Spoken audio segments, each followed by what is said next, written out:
Did you know that in Kerala, even minor or procedural violations could lead to imprisonment for business owners? Hi, I'm Anu Annajo, Senior Associate Research at Center for Public Policy Research, Kochi. Kerala has a complex web of regulations that governs its businesses. There is a staggering 113 plus business laws affecting the businesses of the state, and out of which, surprisingly, 71 of them have imprisonment clauses. To delve deeper into this issue, Center for Public Policy Research undertook a comprehensive study to understand the business laws in Kerala. Compliance obligations for businesses are often intricate, with procedural or technical lapses bearing the weight of severe penalties like imprisonment.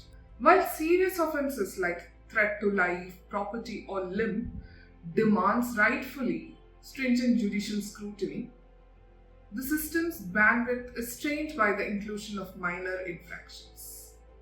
Arbitrary use of such penal provisions demands a thorough assessment of the existing regulatory system, and that emphasizes the need for decriminalization. But why are we so concerned about decriminalizing these acts? Now, what decriminalization really means is that in many laws we will find that minor offenses relating to running a business, like for example non-maintenance of a record, or not a timely payment of the EPF contribution, something of that sort attracts a criminal a kind of a punishment, that it says if you do not do this, or if you have not maintained these registers, or even if you have not produced it before an inspector who has asked for it, you can be prosecuted and you can be punished with a fine and imprisonment or both. Now, in the modern day business environment, this is regressive and very restrictive because it puts unnecessary burden on the entrepreneur who is running a small or large business. Many of these are civil offenses. So it is not that decriminalization removes the violation per se and it should not be punished. The argument is that any violation of a civil nature should be penalized by a civil liability, which could be a fine, which could be a penalty, which could be an interest burden, whatever. I think that's the essential concept. For every small thing, you don't have to be told that you can go to jail. You can be told, okay, you caused a loss to somebody and pay for it. Decriminalization is about striking a balance between regulatory enforcement and fostering a conducive environment for businesses to thrive.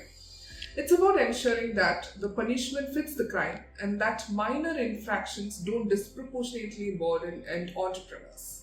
To truly understand the impact of these imprisonment provisions, we engaged with a diverse array of stakeholders, from bureaucrats to business owners to lawyers to regulators. Their consensus was clear. Decriminalizing minor violations is a crucial step towards changing the narrative around entrepreneurship in promoting economic growth. Critics argue that imprisonment ensures compliance. But does it really? You need to think through the whole process. What is it that you want to get and what is it that you want to protect? You want to protect labor interests, you protect the environment, fine, no problem with it. But is the instrument that you are deploying to achieve that objective a rational, humane, and a hassle-free instrument? Or is it a tool in the hands of lower bureaucracy to harass somebody? This question we need to ask for every section, every rule.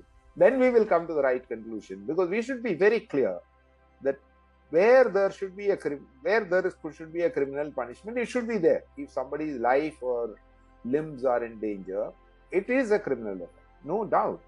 But if it is a question of some observance of some procedural thing, is it that criminal? Should it be, a place where it should be rectified? What is rectifiable? So I think we have to draw up this matrix and say, okay, what is it that you want to really, implement, and what is it that you can just sort of allow the people to self-certify? And today, the whole world is moving towards self-certification. Because I think India clearly had an overdose of Inspector Raj and they paid the price for it. So today, the compliance is digital, the compliance is self-certified. So I think we have to move. So Kerala, a lot of laws and more importantly, a lot of rules will have to go wholesale, and some of them, of course, have to be removed from the Act itself, some sections. So it's a part and whole kind of removal that we have to do. First of all, that logic that if it is not practiced, why decriminalize itself, we don't agree with, right?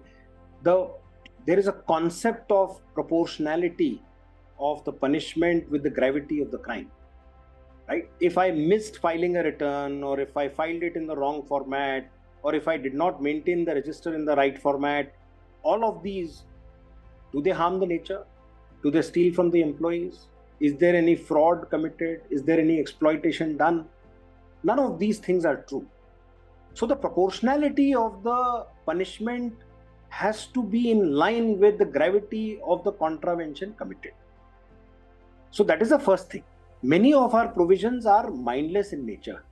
The rules were written keeping in mind our socio-economic, political situation back in the day.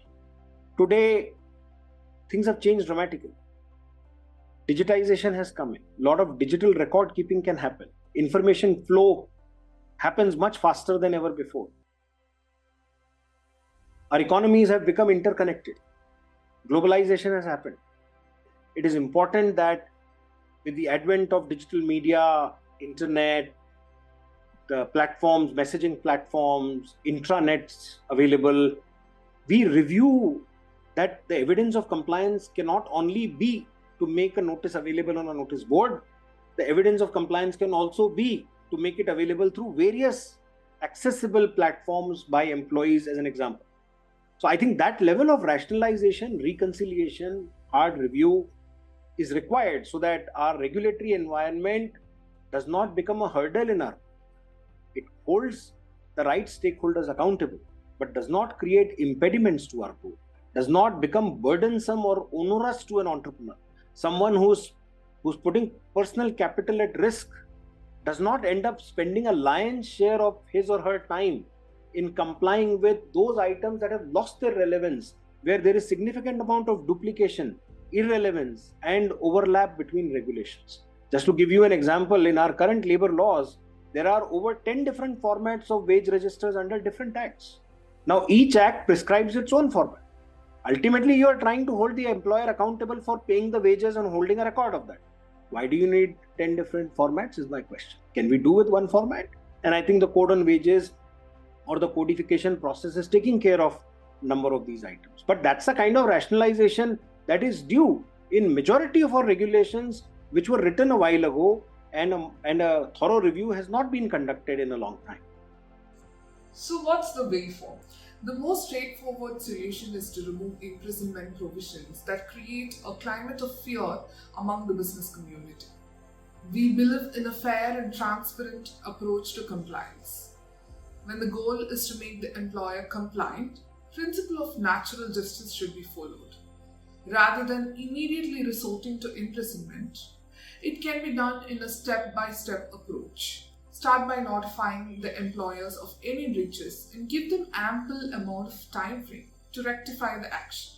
This method ensures that companies are responsible for their actions and promotes fairness in enforcement. If the employer is still not complying, a monetary penalty can be imposed, and this should be based on a scientific calculation using indicators like turnover or GST returns. This can ensure fairness and accountability within the regulatory framework. CPPR has diligently examined each of these laws and have proposed actionable recommendations. To learn more about our study and recommendations, click the link below. Thank you for joining us on this journey towards a more business-friendly Kerala.